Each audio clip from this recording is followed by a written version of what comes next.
and welcome back to the Point. We got a good one for you, and I know you've heard that one before. I actually say it every day, and you're right, because we have amazing guests. Our team does an amazing job, and I think our guests are incredible, so that's why every guest is amazing to me. We have a good one today. Rob Hatch is joining us today, and he is a business coach and a leadership coach, a leader and business coach. There we go. It all sounds the same to me, and it rolls off the tongue the same way. If you're a business coach, you should be a good leader. And leaders are few and far between. We're seeing that in 2020 as more people have decided to work from home. So let's bring Rob into this conversation here, and let me make sure I know what I'm doing here as I'm pushing buttons on our screen. There we go. Rob, welcome to the Point. How you doing today, bud? I'm great, Eric. Thanks for having me. I appreciate it. So a business coach and leadership coach, kind of two things in one. I don't know why I'm struggling putting them together in a sentence, but I'll blame my mother. It's all good. But let's break that down. 2020 has been a challenge for... 2020 has been great for a lot of people. Remote, for myself, remote has been part of my life coming from tech. This is the way we do everything anyways. It's a remote living or living out of, usually I would work out of a hotel room or an airport is my normal when I wasn't home with my kids. I think the people struggling the most are the bosses, I'm not going to call them leaders, that micromanage their people and needed them in the office. And they're the ones I think are struggling, right? They're the ones that are like, I can't deal with this, the people are in the office. And you're a coach. How are you coaching businesses? Are you dealing with any of these bosses that are like, oh my God, I need to see my people. I need them in front of me, instead of what are they doing and they're working and trusting work's getting done. Are you dealing with any of those folks right now? Well, most of my clients aren't those type of leaders, to be quite frank. The ones that I'm dealing with right now are the folks who are overwhelmed, and they've got a lot of information coming at them. There's a ton of distractions that they're dealing with. But those type of leaders, I think one of the things that this has revealed is there's going to be a massive shift or a need to shift to results-based management and leadership. Results-based, and that starts with results-based hiring. That leads to results-based management. If we are able to look ahead and define what success is, a year out, 6 months out, whatever that time frame is, and manage to those expectations rather than manage to the activity becomes really clear. And that to me is, whether you're a solo entrepreneur or you are working for a company, if you can define for yourself what success is, if you know what it is you're trying to accomplish, you can then much more easily work backwards to identify, what do I need to do right now to achieve that end result? What should I be working on? And it becomes so much clearer whether you're the person trying to accomplish the goal or manage to the goal. One thing that jumped out at me, Rob, about your background when we were doing some research before we do it, all the guests before they come on, is before you got into the coaching business, you had a background in early childhood development. And you and I have a lot in common. You are a father of 4 wonderful children, correct? Yes. Okay. Absolutely. So we have we're ready. Mine are wonderful. I can't, I don't know about yours. Mine are wonderful too. We love at least 2 of them. Sorry, the other 2 don't live in the house. They're on their own. So we're like, hey, we love you too, but we don't see you every day. The younger 2 are here. Hey, we love our kids. We just got to give them a hard time. But I did love in your notes that it comes out wonderful children. I was like, well, I guess we all judge our children as wonderful.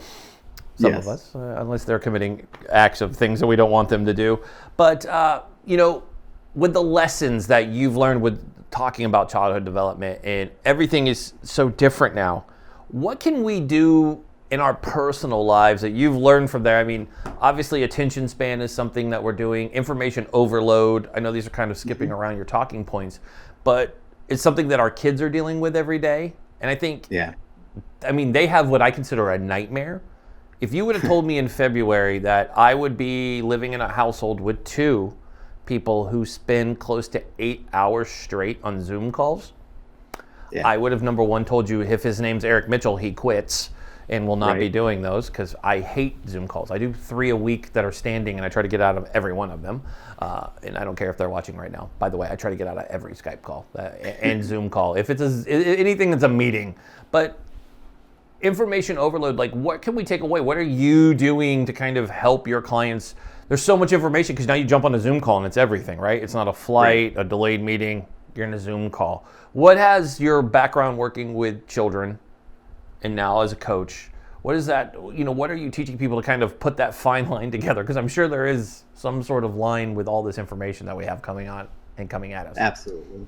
Well, we'll start with just the overload right now. I mean, even before COVID hit, we subjected ourselves to so much information, so many notifications. We allow every notification to pop up on our screen, on our computer, on our phone, and we react to it. I mean, if you ever go out and you say to yourself, I'm going to turn my phone off, put it in my pocket, but the guy next to you, his phone goes off, you watch everyone in the restaurant reaches for their phone as though it's theirs. It's like, it's crazy. We do this first thing in the morning. We wake up in the morning, we might turn off our alarm, but the next thing we do is we grab our phone, we start scrolling through, and every time we do that, every time we open ourselves up to that, we are subjecting ourselves to somebody else's agenda. That is not how we decided we wanted the day, but we are in that moment choosing to allow someone else's needs to come before ours. That's not how I want to start my day. And this is something I talk about with my kids too. How do you want to enter the day? How do you want to spend time? And there's something a little different because they have grown up with this and we didn't.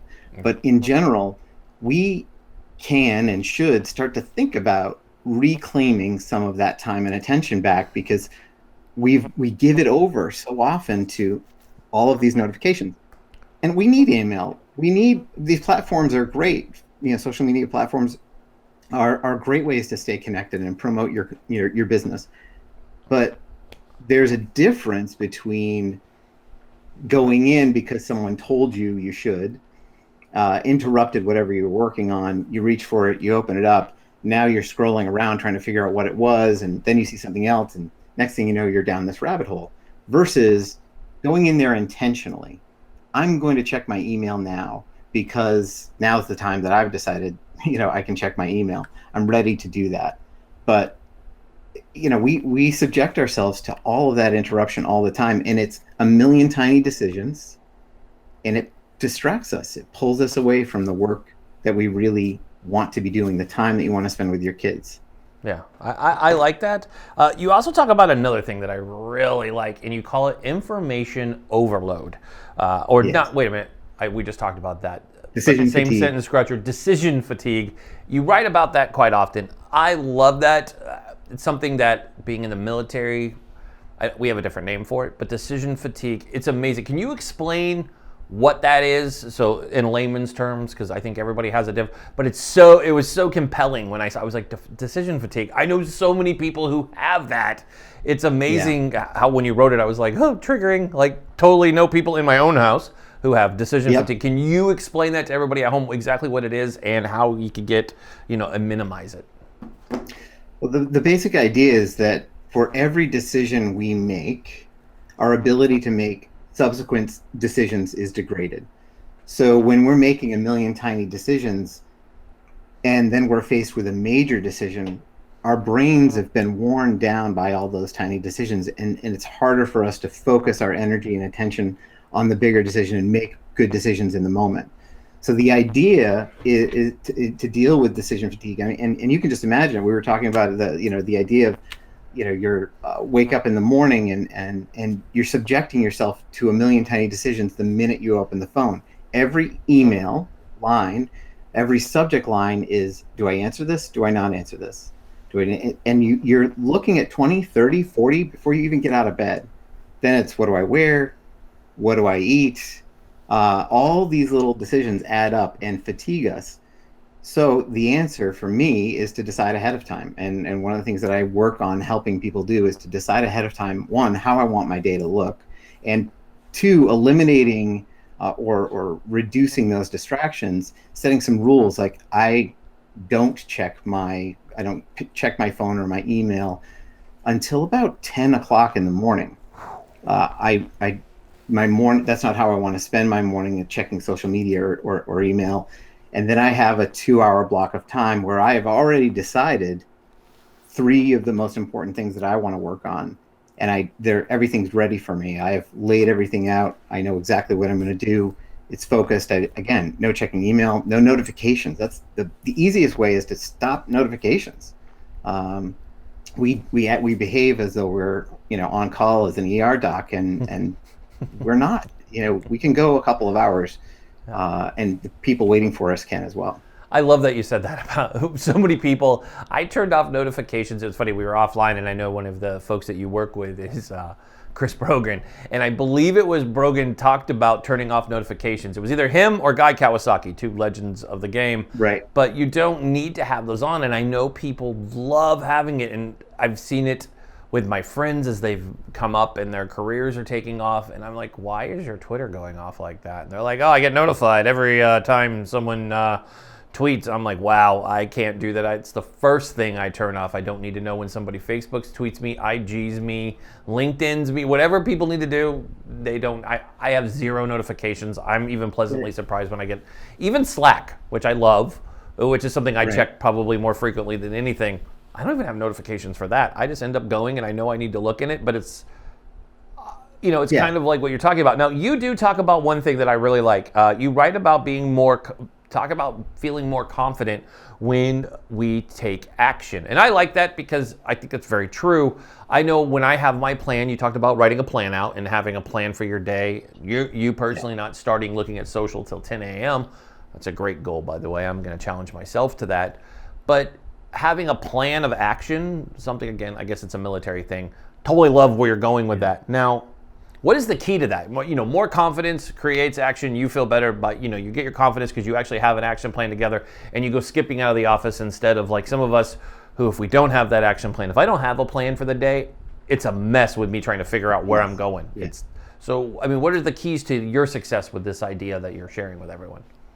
I'm going to go back to just one, look out far enough and identify the results that you want, right? And then you work backwards from there. Chris and I have said for years, your day is your week, is your month, is your year.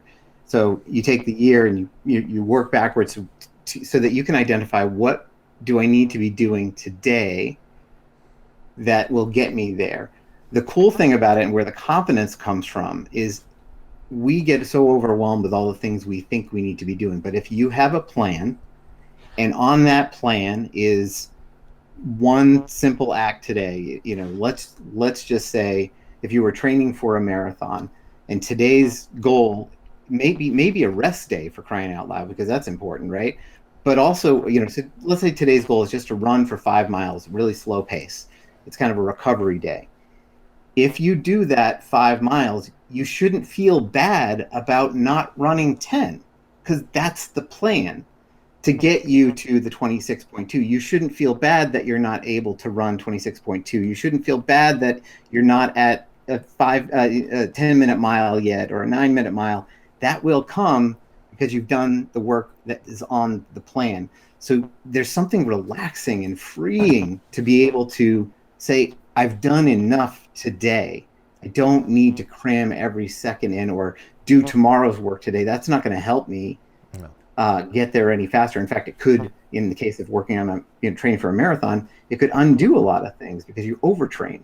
Right. So sticking to that plan gives you so much confidence, and it makes the actions that you have to take easier as well. Yeah. And the next key for me in taking those actions with confidence, I also know that the biggest gap for me is the bed to getting outside when I'm training for something like that. Or, if I have another goal in my business where I have to make 10 phone calls today, I don't write on my plan, make 10 phone calls. I'm going to put success in my way, is a phrase that I use often, by having the names, the phone numbers, and a little note. If I need to get out the door, I want to have everything ready. So I look at the thing that's going to kind of trip me up and make sure everything is packed, ready to go, all the gears there, it's all defined and ready. It serves me in the moment. So I don't even have to think about it. I know exactly who I'm calling. I've set the time, the numbers are there, the names are there, the notes are there. Let's go. I love that you bring that up because it's funny, and it kind of leads to a question before we go. Do you think people become more organized in 2020? I mean, the more you have a lot more time on your hands because you're not commuting to an office. You're not, for the most part, people aren't traveling. I kind of chuckle because we were talking about Chris Brogan. I see his daily streaming show that he does on social. I see the great Brian Fanzo, doing all of his remote shows and everything, and he's amazing. But I mean, a lot of people have adapted and overcome, which I love. That's a good military term there. Do you think people are becoming more organized with their businesses and going, I have a better plan? I know for me, humble brag about Life Lit Media, I feel that we've become more organized because I had more time when the pandemic first hit, that I kind of went, well, we're kind of disorganized, because I was, for the first time, was finding myself going, okay, I'm in my office. I'm not traveling. Okay, so how do I occupy my time? And you tell me. So here's my question. Do you find people are finally following this method of working smarter, not harder? That belief of, I need to put 8 hours in. I'm sorry, my protocol is I don't have to do that. If I get my job done in 4 hours, I put my head in my pillow really good at night knowing I did everything I need to do because I task out my week. And I've made my week for me, where Mondays, I know they're very big getting a lot of things done. I work in media. Where Fridays are kind of like, they're my day. If I need to do appointments, I don't have any work to do because I've finished it all before. And as I get to the end of the week, for me personally, my schedule is basically dead, where I fill it up in the middle because that's when I know I'm the hungriest to work. I know I love the weekend. I'm the opposite of Gary Vee. I love weekends. I don't like working on weekends. I like relaxing and spending time with my family. You and we have kids. It's fun to be around them. Work will still be here when they go off to college. Let's just face it. It'll still be here. Still be working. Right. So what are you telling, do you think people have adapted and got better about scheduling and figuring out their time? I think what it's forced them to do, Eric, is to reevaluate what's important. And when faced with that time, they're starting to see the value of reflective practice. Honestly, what I like to do is at the end of my day, take some time to say, what went well, what didn't go well, what do I need to do, and I use that time also to set up for the next day. So when we give ourselves time, or those rest days, as I was talking about, if you're training for a marathon, if you're not doing a rest day, you're actually doing something very wrong. So we need this downtime. And I think that the situation has shown us the value of it. And I think the result is people are reassessing what's important, starting to organize themselves, and whether it's their life, their house, whatever, but also realign themselves to their values. And that to me is really powerful. That is what, in many ways, this writing this book is about, helping people to find that space between reacting to every single notification and subjecting yourself to all of this information, and saying, what do I want to do? What do I want my morning to look like? What do I want my day to look like? What do I want my weekend to look like? And decide what that will be like. It's really, I'm excited for what seems to be happening. I hope we don't go back to that, the bustle, I think, and the hustle that got promoted for so long. There was sort of this, hustle culture that I think was not exactly, working hard is one thing, but, every second of every day at the expense of your family, not for me. I agree with you. I used to think flying was cool. I always kind of laugh when people are like, look at my status. And I don't know, I became kind of proud when I started losing my status. And I thought 2020 would be the year I would lose it, but unfortunately they kept our statuses around for 2 years now to encourage us to fly.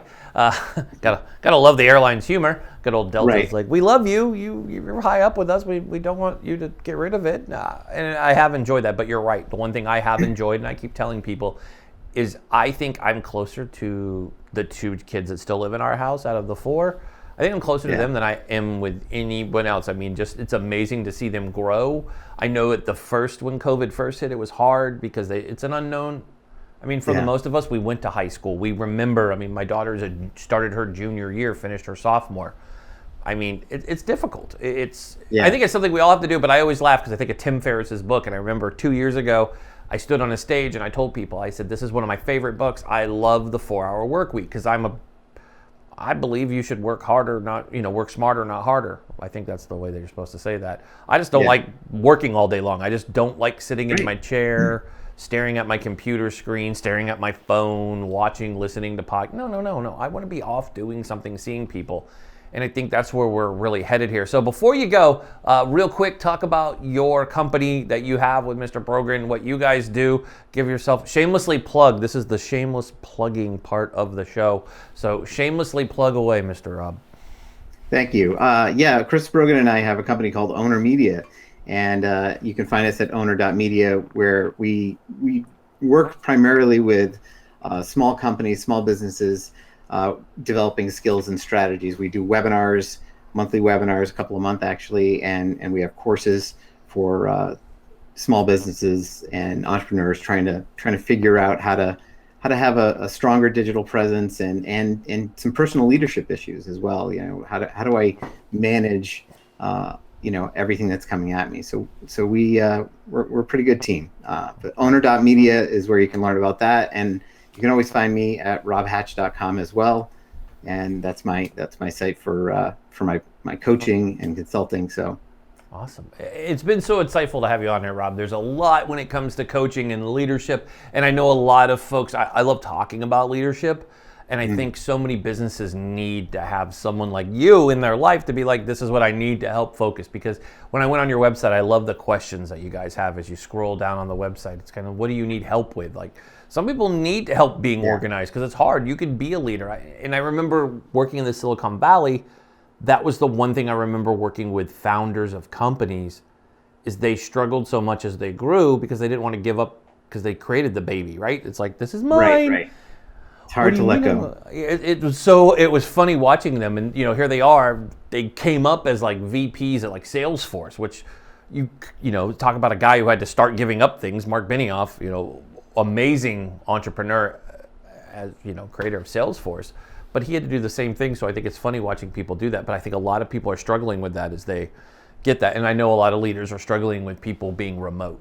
I think that's it's an issue because they can't see, they can't control it. And I think they're catching themselves going, okay, well, you can get the work done. You don't need, I think the first part of COVID was based around that. Like, I need to get 8 hours in. And I think now, and we're on the other side of it, on the long term of COVID, I think people are more, that's right, you can do 4 hours of work that's not 8. Because, which is scary, Rob, between you and I, how many hours do you think people wasted? If we get things done in 4 hours and you were spending 8 hours at work, that means 4 hours you were goofing off.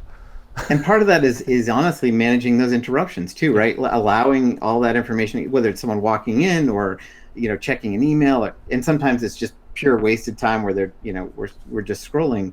So I think understanding how this has changed the workplace and shifting to results, but that is a transition. It's hard. It's not always easy to make that shift. But now is the best time to do that. We still have a little kind of fluff in the schedule, right? We're not back in this sort of crazy, every second of every day working. So now is a really good time to try and figure out how to do that better and make better decisions as a leader and help help lead your teams forward.